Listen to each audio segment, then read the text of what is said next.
Hey, how's it going everybody? Jimmy here back with another video, and I know that I just made a video yesterday, but some significant news has came out and I really wanted to talk about it. E3 2023 has been canceled. And here's the thing, right? I know there's a lot of negativity around E3. I know a lot of people don't really like E3 these days. I see the comments of people saying they hope E3 dies. They just want these companies to do things their separate ways. And I get all that, okay? I'm not saying I disagree 100%. I definitely agree that like a Nintendo Direct definitely doesn't need E3 or a Microsoft event or a PlayStation State of Play. Like these things, they don't need a E3 to like be a middleman. I get that.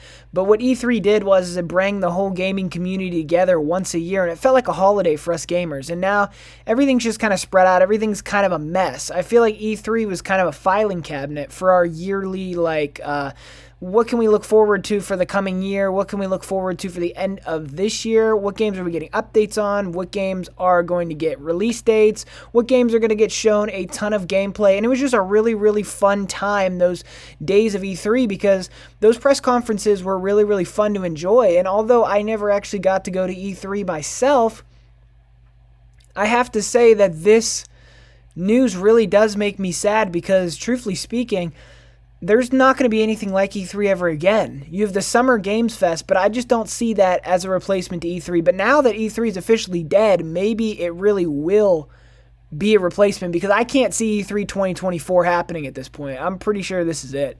Maybe Summer Games Fest will actually take over and become like a legitimate, not to say it wasn't legitimate before, but I always felt like compared to E3, it was less big of a deal. Maybe now that E3 is officially kind of dead this year, Summer Games Fest is going to be even bigger and even better. Maybe that will be the case. I do not know.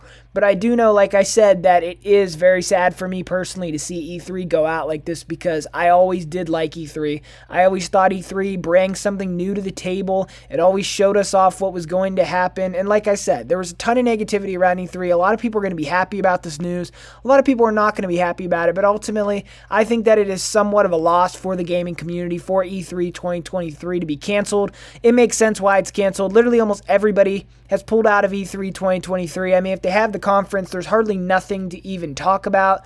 Mostly every single major company had pulled out. There was only a few actually left there in the first place. There was only a few that had even signed up in the first place, and out of those few, even fewer of them were actually going to show up, as more and more of them were just dropping out here and there. And I kind of thought this would happen, but like I said, it was just kind of sad to see it all happen. Anyways, guys, that's all I wanted to tell you all today. Let me know in the comments section down below how you feel about E3 2023 being canceled. Like I said, I'm bummed out about it, and I feel like I've said "like I said" about 15 times this video. I'm sorry about that. Like I said, like I said, like I said. But yeah, like I said, guys, don't forget to subscribe, like this video, and let me know down below what you think about this whole thing, because in my opinion, it's kind of sad to see E3 go. Alright, guys. See ya. Jimmy out of here.